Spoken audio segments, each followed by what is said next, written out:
This is an urgent question, and I call Ash Regan.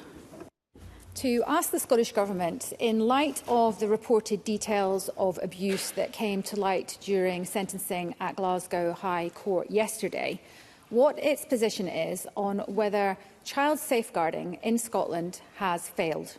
Minister Natalie Dawn-Innes. Presiding Officer, keeping children safe is our utmost priority. The news from yesterday's trial is horrific, and my thoughts are with the children who have suffered such abhorrent abuse. No sentence can take away their suffering. However, the perpetrators have only been brought to justice because of the bravery of their victims coming forward. All of us are understandably shocked when we hear about such terrible crimes, and I welcome the news that an independently led case learning review is underway in line with national guidance to ensure that child protection in Scotland is as robust as it can be and that all learning is acted upon. Ash Regan. As a mother, my heart broke listening to the tragic circumstances of abuse suffered by these children. But of course, the Scottish Government has a duty to safeguard vulnerable children. Yet this case reeks of institutional failures. Yep. These children were on the Child Protection Register, yet they were failed. These children were known to agencies with a duty of care to protect them, yet they were failed. Yep.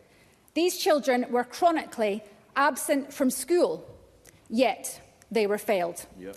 And these children showed blatant signs of neglect, yet they were failed.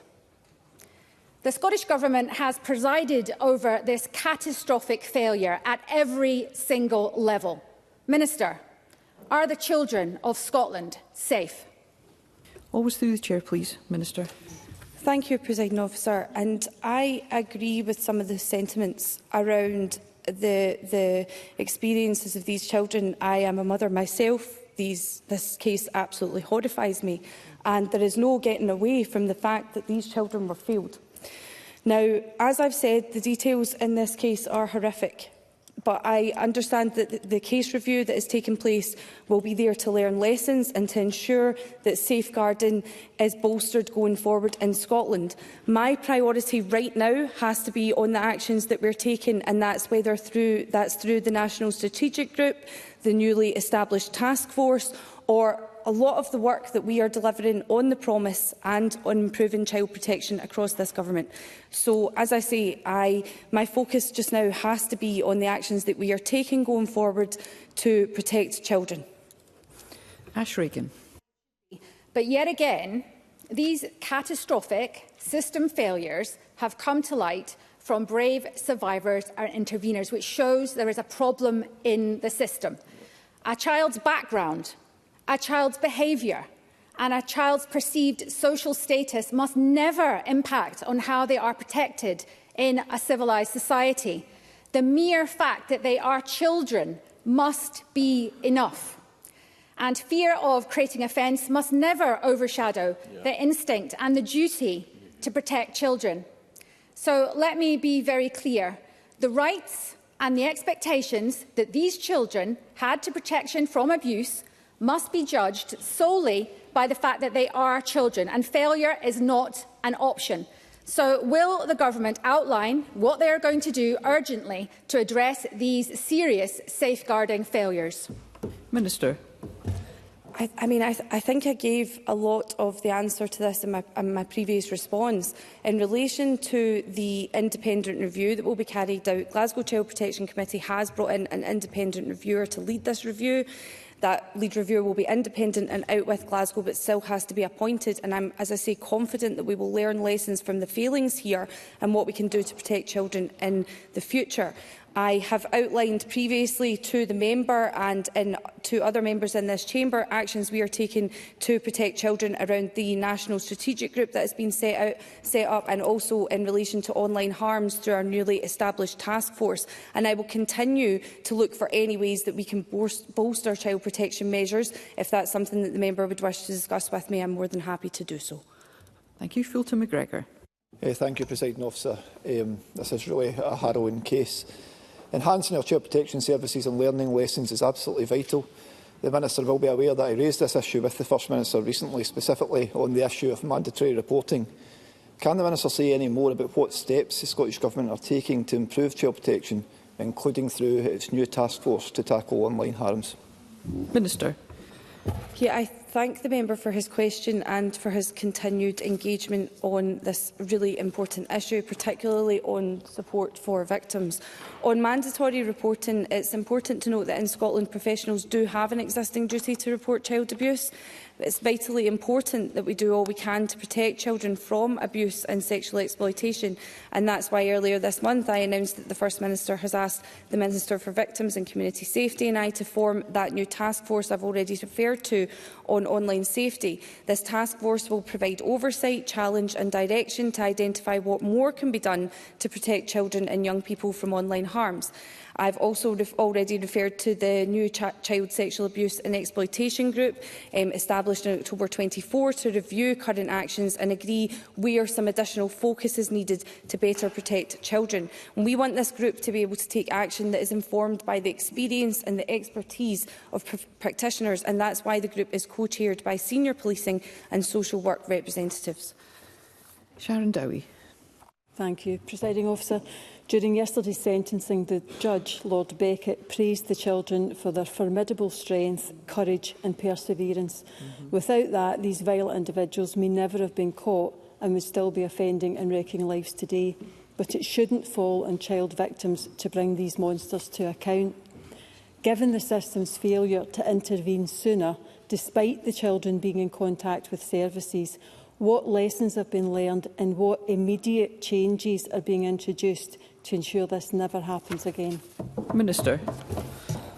As I say, I feel like I've answered part of this question in part already, Presiding Officer. I've spoke about the review that will be taking place, that independent review led by Glasgow, to establish what lessons can be learned from the failings and also what further action can be taken to ensure that we don't see anything like this happen again.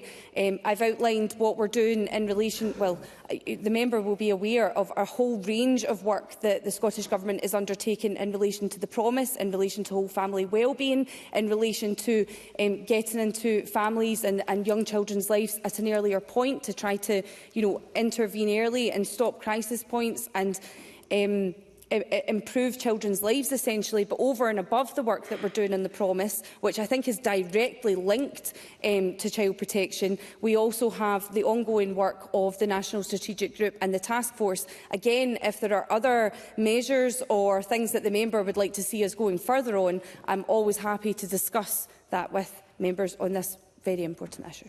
Thank you. Pauline McNeill. So the Minister has said that there's an independently led case review.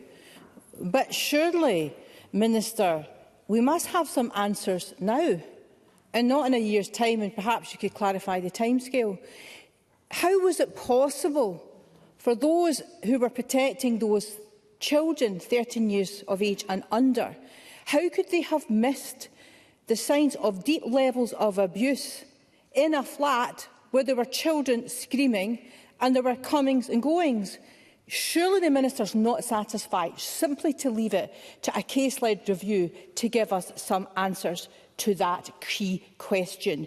I ask the Minister if anything could be done to give some preliminary answers now, because if we are expected to wait longer than this, then I don't really see how the Minister can say that she's satisfied that all Scotland's children can in fact or are in fact protected. Minister. I don't believe I did say that, and actually I was very clear that I believe that these children have been failed. This is an abhorrent case, and what I'm saying is that I'm doing my best, and I think everyone in government is doing our best to try to, ensure that nothing like this ever happens again. In relation to the independent review that's been set up, I don't have the details on that at the moment. As I've already said, we are still awaiting an independent reviewer to be appointed around that. I'm more than happy to share details around that once those details are available with the member and discuss any other further queries she may have. Thank you. And Douglas Ross. Officer Ash Regan Sharon Dowie and Pauline McNeill have all rightly asked for the urgent action, and I've listened very carefully to the Minister's response, and I've heard nothing urgent about it. We have an independent review that doesn't have a chair, that we don't know when they will report. Can the Minister reassure members in this chamber and people watching that the Government are actually taking this urgently, and what discussions have there been at Cabinet about this issue, given it impacts on every single child right across Scotland? Minister. I'm aware that this issue was discussed at Cabinet this morning. I don't regularly attend Cabinet, so I can't provide any details around that, but I am aware it was discussed. I'm more than happy. I understand the strength of feeling around this case, and I think I've been quite clear that I am not necessarily satisfied with all the details of this case myself. So I'm more than happy to go away and look into what urgent action can be taken over and above what I've already laid out in relation to this case. So I'm more than happy to do so and keep members updated on that. Thank you. That concludes the urgent question. I'll allow a moment or two for front benches to organise for the next item of business.